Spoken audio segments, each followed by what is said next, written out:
Hello everyone, स्वागत है आपके मेरे चैनल प्रियंका स्टडी में। आज हम करेंगे क्लास 9th का चैप्टर नंबर 1 नंबर सिस्टम का एक्सरसाइज 1.3, 1.2 और 1.1 हम पहले सॉल्व कर चुके हैं। आज हम करेंगे क्वेश्चन नंबर 1 को डिस्कस और क्वेश्चन तो चलिए करते हैं। तो फर्स्ट क्वेश्चन क्या है? तो फर्स्ट क्वेश्चन है right following decimal form of से what kind of decimal expansion each has। तो हमें इसका डेसिमल एक्सपेंशन भी करना है और किस काइंड का है, टर्मिनेटिंग है, नॉन टर्मिनेटिंग है, रिकरिंग है, जो भी है हमें वो भी काइंड भी बताना है। तो फर्स्ट क्या है 36/10। तो 36/10 को देखिए ये कितने नीचे कितने जीरो मतलब 36/100 है, गलती हो गई। तो देखिए 36/100, तो इसमें 2 ज़ीरो है तो 2 ज़ीरो के बाद हम पॉइंट 2 डिजिट के बाद हम पॉइंट लगाएंगे तो हमारा ये बन जाएगा। तो ये इसका डेसिमल एक्सपेंशन होगा 0.3। तो ये क्या हुआ, ये तो हमारा टर्मिनेट हो गया। अब इसके बाद हम कोई और डिजिट नहीं ले सकते तो ये होगा 0.6 और वो भी टर्मिनेटिंग, ना ये रिपीट कर रहा है ये और ना ये नॉन टर्मिनेटिंग है, ये टर्मिनेटिंग है। तो अब करते हैं सेकंड। तो सेकंड को डिवाइड करेंगे, सेकंड है ये हमारा, तो इसको डिवाइड करेंगे तो आएगा हमारा। तो चलिए करते हैं इसे डिवाइड, तो देखते हैं क्या आता है। अब हम करेंगे सेकंड पार्ट। तो सेकंड पार्ट है 1/11। तो 1/11 लिख रहे हैं हम। तो देखिए 11 1। तो अब हम यहाँ लगाएंगे 0, तो 0 पॉइंट, फिर हमने लगाया एक और 0, इसे मैं बड़ा कर दे रही हूँ। तो फिर से एक और 0, फिर 99। तो 99 9 बार में आता है।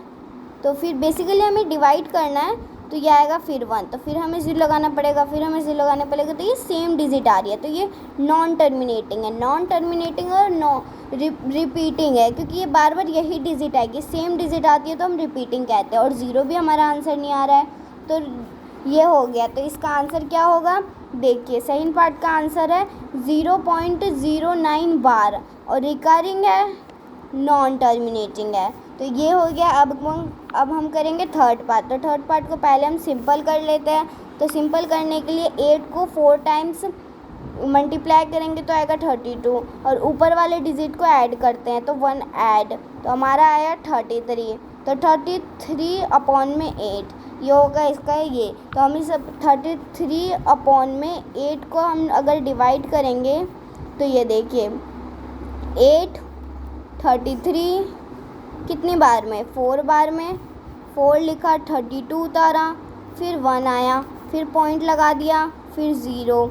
तो 8 1 बार में आता है 8, फिर आएगा 2 तो 0, तो 2 बार में आएगा 16 उतारा तो 4 पे फिर 0 लगेगा। तो 40 कितनी बार में आता है, तो 5 बार में आता है। तो ये फाइनली इसका आंसर आ चुका है 0। तो ये होगा हमारा टर्मिनेटिंग और ये रिपीट भी नहीं होगा। अब यही डिजिट रहेंगे, फिक्स हो गए हैं।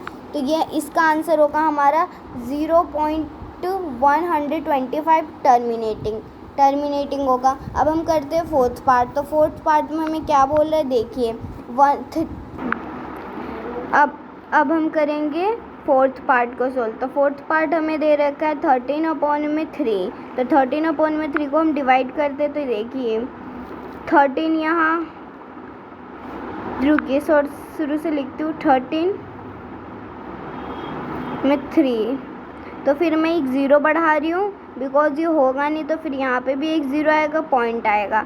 तो अब यहाँ करेंगे 2 से तो 26 हो जाएगा, 26, फिर 4 बचेगा, फिर हम 0 लगाएंगे तो फिर 3 से होगा, 3 से 39 आएगा, फिर हम करेंगे, फिर 1 आएगा। तो अब हमें एक 0 तो हम लगा ही रहे हैं मगर फिर हमें 0 लगाना होगा, तो हम एक और एक्स्ट्रा 0 ऊपर भी लगाएंगे, नीचे भी लगाएंगे और फिर लगाएंगे तो ये 100 हो गया। 100 आएगा 7 बार में, तो 7 बार में 91 आएगा, 100 नहीं आएगा सॉरी। और फिर आएगा तो हमारा बचेगा 9, तो 9 बचेगा, फिर हम एक 0 लगाएंगे, फिर हम करेंगे तो क्या होगा 78। तो 78 पे हम करेंगे तो आएगा 126। 78 हमारे कितने बार में आता है, 6 बार में, तो 126। अब मैं यहाँ कर रही हूँ क्योंकि यहाँ स्पेस नहीं बचा है तो 126 को फिर हम क्या करेंगे तो 9 बार में हमें मिल जाएगा 17, तो फिर आएगा, फिर आंसर आएगा 3, तो फिर ये 30 आ गया जो हमें यहाँ मिला था। मतलब ये नॉन टर्मिनेटिंग है, ये टर्मिनेट नहीं होगा, इसका आंसर कभी भी 0 नहीं आएगा। और ये रिपीट होगा क्योंकि आप फिर 30 करेंगे, फिर लिखेंगे 226, ऐसे फिर होगा, तो ये रिपीटिंग भी है। तो आंसर क्या होगा देखिए, आंसर है इसका देखिए 0.230769 बार लगी है ऊपर, देखिए रिपीटिंग है, नॉन टर्मिनेटिंग है। तो ये भी हमारा हो गया। अब हम करते फिफ्थ पार्ट में हमें दे रखा है 11/2, तो 11/2 यहाँ लिखे 11, यहाँ लिखा हमने 2, तो हम लिखेंगे 0, तो 0 लिखने के बाद हमें लगाना होगा यहाँ पे भी 0 पॉइंट, तो हम कितना 1 बार में आ जाएगा 11 आएगा, फिर हम 9 उतारेंगे, फिर 0 उतारेंगे, तो 8 बार में 88 आ जाएगा, तो इसका आंसर 2 आ जाएगा। तो यही सेम डिजिट आ गई है जो ऊपर है, तो फिर ये वही आएगा आंसर। तो फिर ये भी नॉन टर्मिनेटिंग हुआ क्योंकि आंसर तो 0 आया ही नहीं, और फिर यही डिजिट फिर से आएगा 18, फिर 18, तो ये बार भी लगेगा। तो इसका आंसर क्या होगा, तो इसका आंसर होगा देखिए 0.18 बार, नॉन टर्मिनेटिंग, रिपीटिंग या रिकरिंग, कुछ भी लिख सकते हैं, रिकरिंग, रिपीटिंग। तो अब हम करेंगे 6th पार्ट। तो 6th पार्ट क्या बोल रहे हैं देखते हैं। 6th पार्ट दिखने में तो बहुत हार्ड लग रहा है, बट ये है बहुत इजी। देखिए ये बहुत हार्ड है। अगर हमने इसको 400 को 329 से डिवाइड किया तो वो बहुत ज़्यादा डिफ़िकल्ट और बड़ा हो जाएगा। तो इसको इजी करने के लिए देखिए 329 लिखेंगे, नीचे लिखेंगे 4 मल्टीप्लाई में 100। ये तो इजी हो गया क्योंकि यहाँ 100 आ रहा है, यहाँ 4 आ रहा है, और अगर हम इसे मल्टीप्लाई करेंगे तो हमें फिर से 400 ही मिल जाएगा। तो देखिए अब हम करेंगे तो इसको अगर हमने किया है तो देखिए यहाँ 20 आ रहे हैं, तो मतलब 2 डिजिट के बाद डॉट लगेगी, तो हमारा बना 33.29 और डिवाइड में 4 क्योंकि 0 हट गया क्योंकि हमने ऊपर पॉइंट लगा दिया है। और जब हम इन दोनों को डिवाइड करेंगे तो हमारे पास आंसर आएगा 0.8225, ये आएगा हमारा आंसर।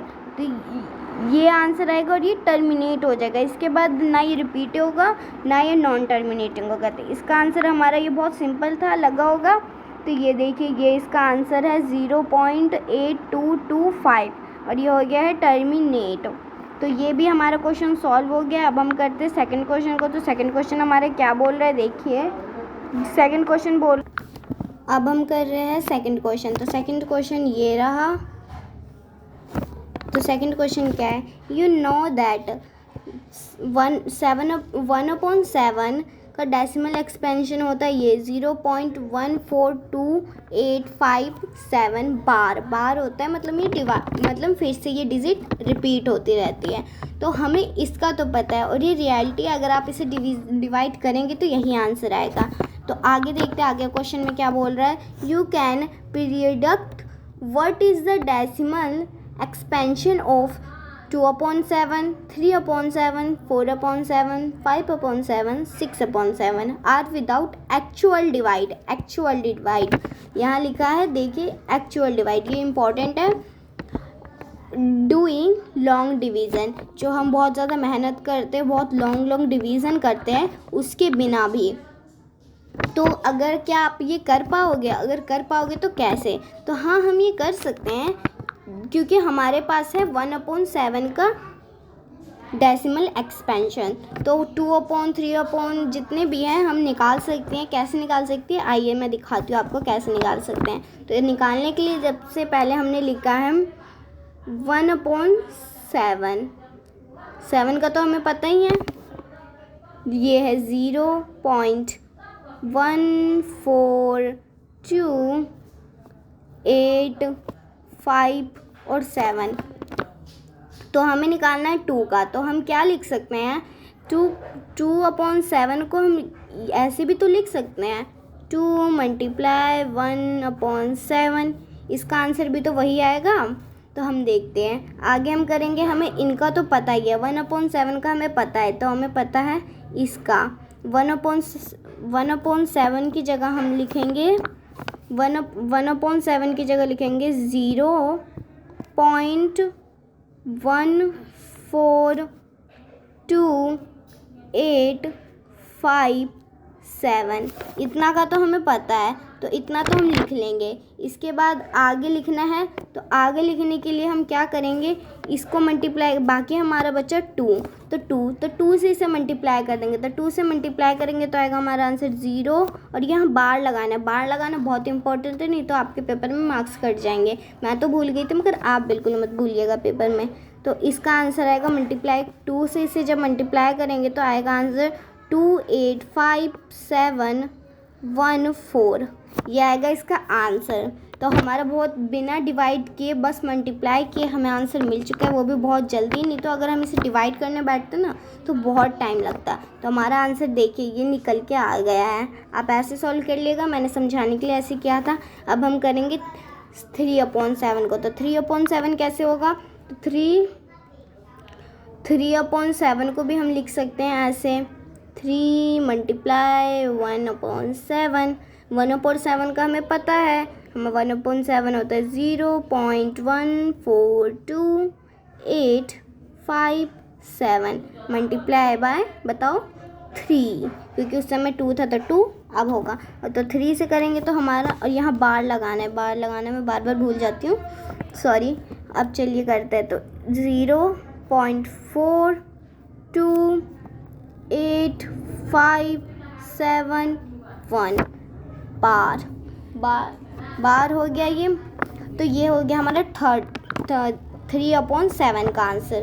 तो देखिए यहाँ लिखा भी हुआ है 3/7 का आंसर हो गया ये। अब हम करते 4/7 को। तो 4/7 को करेंगे, तो देखिए 4/7 को भी हम लिख सकते हैं इक्वल टू 4 मल्टीप्लाई 1/7।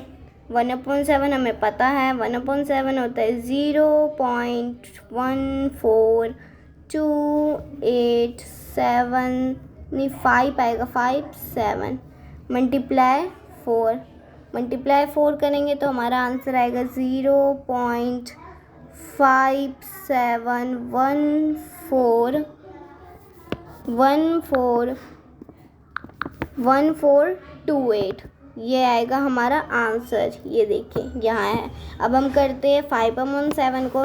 तो ये बहुत इजी है, आप कर सकते हैं। आई होप आपको समझ में आ गया होगा, आप बाकी भी कर लेंगे, बट मैं तो भी आपको करके दिखा देती हूँ ताकि आपको आंसर के कंफर्म हो गए। तो चलिए हम करते हैं अब नेक्स्ट को। तो नेक्स्ट होगा हमारा 5/7। तो 5/7 करने के लिए फिर से हम लिखेंगे 5/7 को हम क्या लिख सकते हैं, पता है हमें 5 मल्टीप्लाई 7। 1/7 हमें पता है 0.14287 बार 5। फिर इसका आंसर क्या होगा, इसका आंसर होगा 0.714285। देखिए यहाँ आंसर ये लिखा भी हुआ है। अब हम करते हैं 6 को।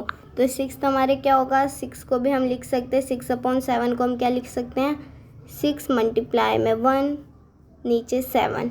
1/7 हमें पता है क्या होता है 0.14285 बार भूलना नहीं है, इम्पॉर्टेंट है।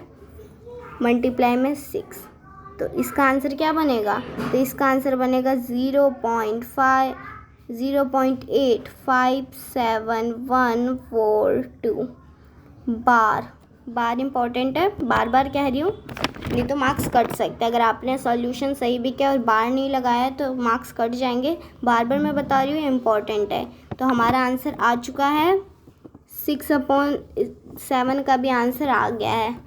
तो ये हमारे, और हमें यहीं तक बताना था, आगे हमें बताना भी नहीं था। तो यहाँ तक तो हमारा निकल गया और हमारा सेकंड क्वेश्चन भी सॉल्व हो गया। फर्स्ट क्वेश्चन भी सॉल्व हो गया, सेकंड भी हो गया है। तो थर्ड वीडियो काफ़ी लंबी हो जाएगी, इसलिए मैं थर्ड क्वेश्चन के लिए नेक्स्ट वीडियो बनाऊंगी। अगर आपको ये वीडियो पसंद आई तो लाइक शेयर सब्सक्राइब करिए। और अगर इस चैप्टर के आपको NCERT एग्जाम्पलर के क्वेश्चन चाहिए ताकि आप पेपर में अच्छे मार्क्स स्कोर कर सकें, तो मेरे को कमेंट में लिखिएगा, मैं उसके लिए भी ज़रूर बनाऊंगी। वीडियो देखने के लिए थैंक यू फॉर वॉचिंग।